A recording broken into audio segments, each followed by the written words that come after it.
Hello, my name is Dimple Quinn, and I'm a senior lecturer in the Faculty of Science and Engineering at Curtin University and also discipline lead for chemical engineering. Today, we will be discussing what it's like to STEM it like a girl. STEM stands for Science, Technology, Engineering, and Mathematics, a field largely populated by males. In fact, the statistics tell us that in Australia, only 16% of STEM graduates are female, and only about 27% of the workforce are female. So, needless to say, there is opportunity for us to motivate and inspire future female STEM leaders into this field. Today, we are here to talk to a couple of our accomplished international female alumni who have made their mark in STEM, and to hopefully inspire the future generation of women to become future problem solvers and leaders in this field. Curtin University is ranked number 2 in the world for mineral and mining engineering and has produced an amazing number of graduates, females in particular, from all over the world. I'd like to say hello to Yalimai Jimenez. Hi, Yalimai. Thank you. Hello. Hi, how are you? Good, thank you. So Yalimai is a research facilitator at Curtin University who recently submitted her thesis for a PhD in chemistry. Last year, Yalimai embarked on a year-long program to Antarctica, aiming to influence policy and decision-making about the planet. We also have, on the other side, Victoria Zamora, who has recently completed her Master of Subsea Engineering and works for the globally recognized natural gas distributor Woodside. Hi, Victoria. Hi, Dimple. Very happy to be here today with you. Thank you, and congratulations on completion of your degree. Thank you. All right, so I am happy to say that I'm proud to be here, virtually connected with both of you, and I'm sure that you are going to do amazing things in your careers. Yalimai, let's start with you. Can you tell us a little bit about what research you are doing, and tell me a little bit about your story? What got you into science and what helped you to choose that field? Thank you. Well, in a very simple words, I'm doing oil spill simulation. I'm working in a protected area called Shark Bay, that plays here in Western Australia, around 800 kilometers north of Perth. This area got a special habitat that we know as microbial mats, that basically are sediments enriched in microorganisms. So a couple of years ago, I went to the field, I took some samples, bring them to the lab, and basically incubate them. So I got living microbial mats in the lab. I exposed them to petroleum, and I track how they respond, the ecological responses of these habitats to petroleum. But also I was examining how the potential they got to biodegrade oil over time. So that in a very few words, what I'm doing, what I've been doing in the last years. I will say that the main reason that brought me to science, it was from a very little. My auntie got a bookshelf full of books, and I was all the time very curious of checking the book and looking at the pictures, the creature, how to make stuff, know new things, how to solve something. So I would say that was the first spark in my life.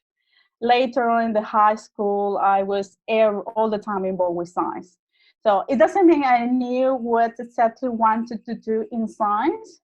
I wasn't very sure, biology or chemistry or mathematics, but certainly there was a key moment in my life, to get connected with science, that I knew that I liked it and I was good at that. Thank you, Yalimai. And Victoria, how about you? What got you into subsea engineering? Well, my story is actually very funny because I actually come from a family of lawyers. So my mom, my sister, my uncles, aunties, cousins, most of them are actually lawyers. So at dinner, we used to discuss like very lawyery topics, which made me realize very early that I actually enjoyed numbers, facts, and a little bit more of a structure. It was actually my best friend's dad, the one who was an engineer. And I really admire how transferable were his skills because he was able to work in different places of the world. So I come into the idea of studying something that allowed me to travel, work in different places of the world. I was really passionate about solving problems. I really enjoyed the technology. And I got all of that through subsea engineering and the feeling of being challenged every day. So then I came to Australia, studied my master in subsea engineering, and started working with Woodside through the Woodside Vacation Program and also their graduate program development. And here we are. Thank you, Victoria. That was very interesting, certainly. And I hope it inspires a lot of females to follow your path. On that note, what can you tell us what a typical day in your work life is like? Well, so as you mentioned, I work for Woodside, and Woodside is a company that embraces flexible working, that every day is really different. So sometimes I just stay at home to enjoy that life-work balance. So I will review my engineering documentation at home, enjoy with my partner. Sometimes, and most of my days, I am here at the Woodside headquarters in Perth.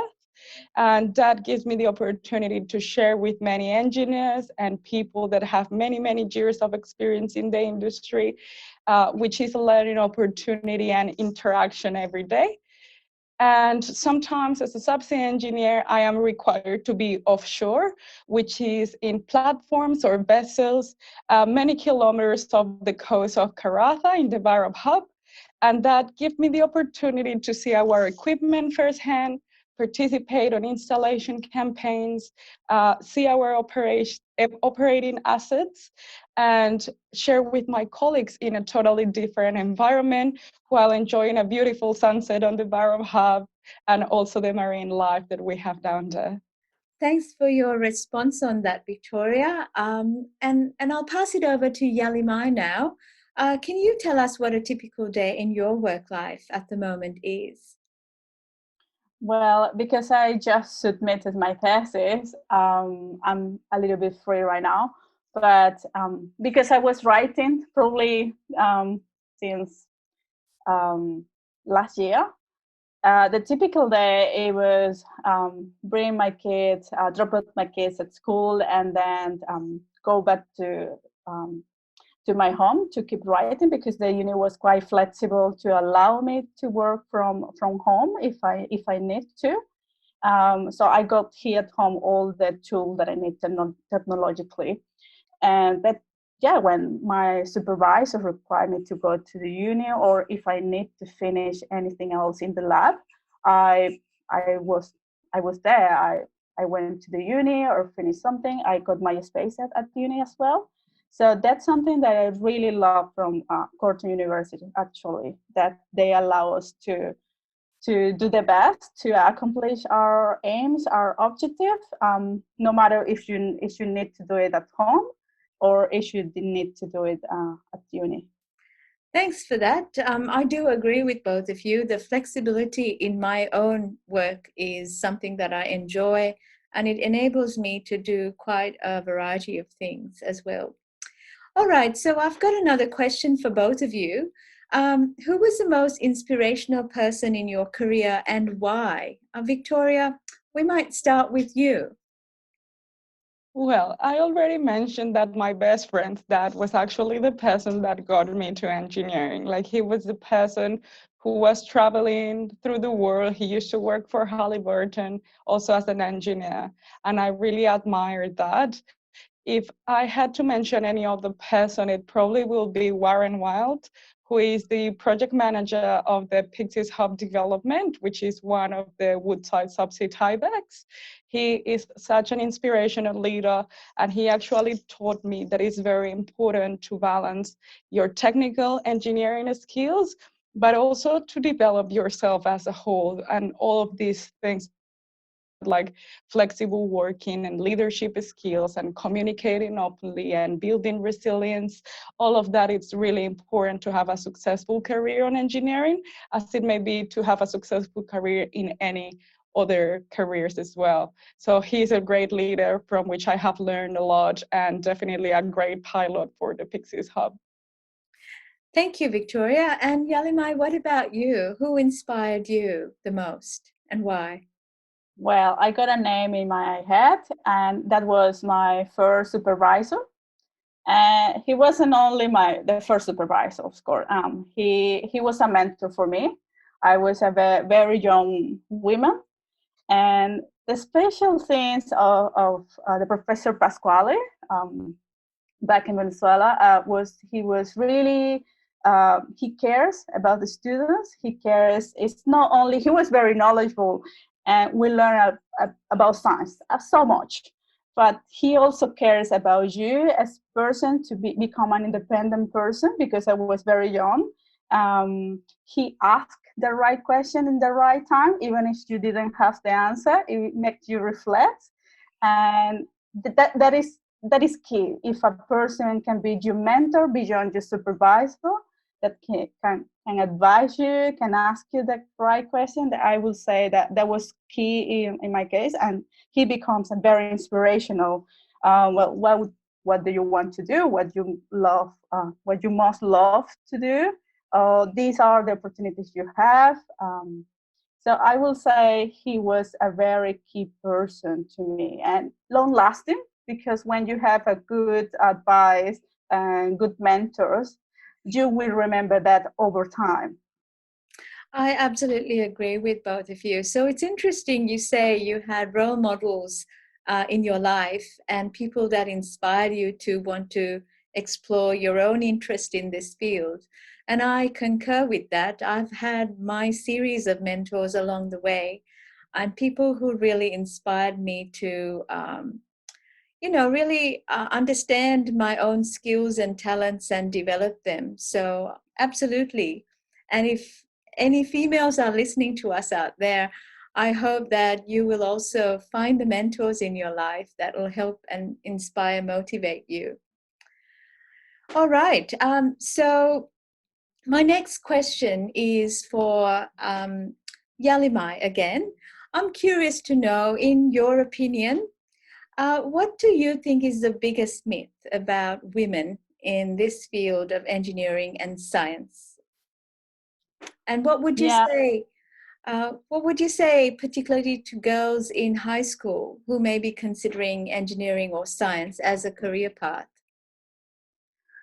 Well, the best myth I think is related to women in the field, and overall, yeah, in my life I've been asked so many times, like, oh, do you go to the field? Did you take your samples? And all the time is yes, why not? I love to go dirty. I love to go to the field. It's a way to connect with the planet. I belong there. There is no special concessions. It's like any other person. And I will say that's a very usual questions that I have to face all the time. Of course, the other question is related with, oh, do you have kids? How you can do that? And say, well, I got my partner. He's absolutely open to that I go to the field if I need to. And that has been a myth that I have to face all the time. The other thing that I will say to the girls is explore what you want. It doesn't mean that you will get the answer straight away. Science got many paths. I started to to study when I was studying geochemistry, and now I'm doing microbiology and organic geochemistry and a little bit of imaging, mineral stuff. So I've been done many different stuff. Science is not one thing; there are many. So take your time to explore what you want, where you feel more comfortable. You probably won't have the answer straight away. That will take time, and enjoy the path. Thank you. That was definitely inspiring. What about you, Victoria? Do you have anything to add to that?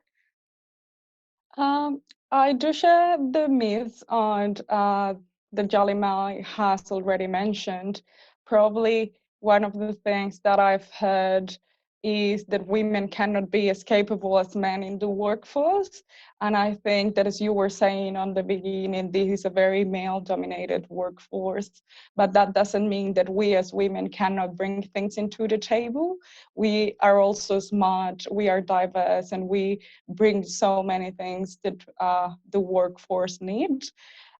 Something that I will say to someone that is considering engineering, and I just got a new niece that was born recently, and I think about this all the time, is that engineering is actually one of the most rewarding careers that you could ever consider.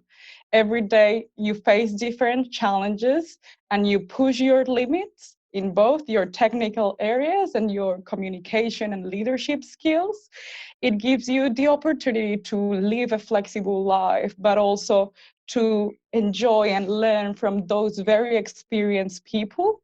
But most important for me, engineers, we build, we solve, we create, we provide solutions to improve the life quality of the community. So for me, engineering is not about us, it's about the society, and that's very rewarding. Thank you, Victoria. That's a lovely answer, and I absolutely concur with everything both of you said. I also have faced the questions about, are you sure you're an engineer? Are you sure you can do the dirty work required? Go into the field, go into the labs. And the answer is absolutely yes for all of those and more.